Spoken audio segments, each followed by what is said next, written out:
Good morning from Newark in Nottinghamshire, and for my daily ukulele workout number 30 I'm going to carry on with the Chopsticks excerpts.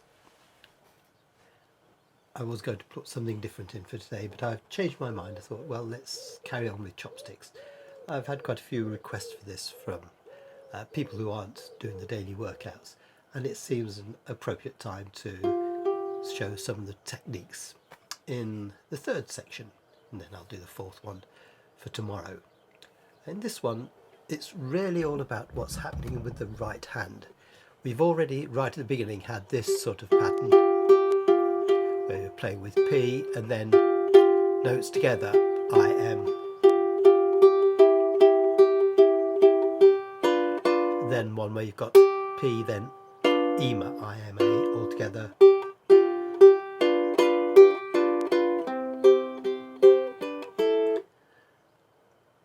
In this one, the notes, instead of being 3 beats in the bar, you're dividing these into, and to do this you have to get an alternation. I'm not sure that's the correct word, but I've called them pima alternations. So you start with P and I, and then the M finger goes on the 3. And you keep that beat, the 1, 2, 3, 1, by keeping the dotted minims on the first note, so they last for 3 beats. Then the rest are all half beats. Sorry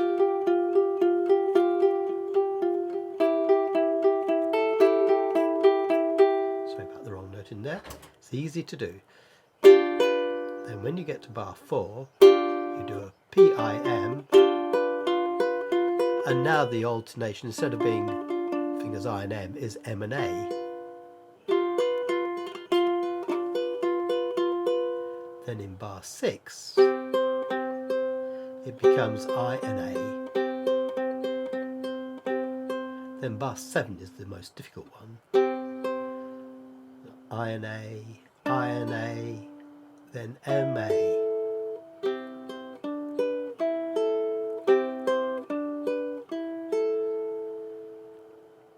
Okay, let's go through the whole thing. Not too fast at first.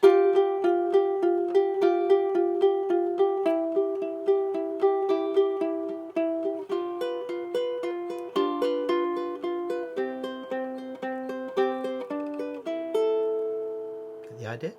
And then, so it's all to do with these fine movements of these fingers. Strings on the uke are quite close together, and nails break. I especially have a problem with the most important nail for me is the one on the A finger. I mean, you don't have to use nails at all, and many guitarists don't when they're classical guitarists. But I like to have a little bit of something to grab the string to get these more metallic sounds. If you want the more gentle dolce sounds, then play higher up and try and have less of the angle of change the angle of the finger so that you're just brushing the string without the nail catching. But my normal thing is to try and have a little bit of nail. Gardening is the thing that ruins my nails.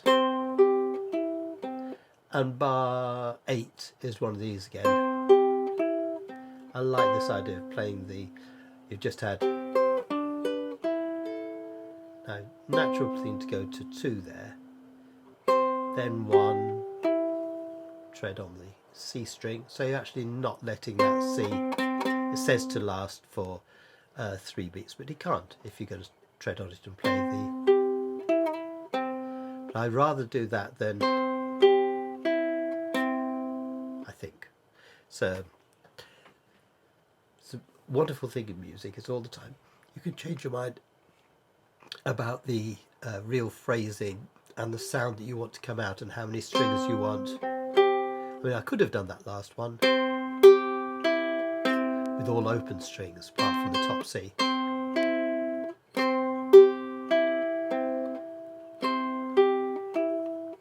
But I rather like the sound of that. There's something very definite about that.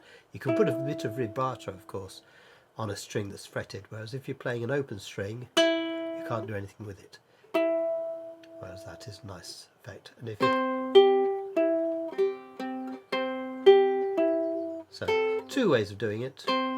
if you're doing that with finger 2, 1, then you could bring down the second finger to do that, or with the third finger. Okay, so enjoy some of the explorations you can do with this short but quite taxing little piece of Chopsticks, part 3.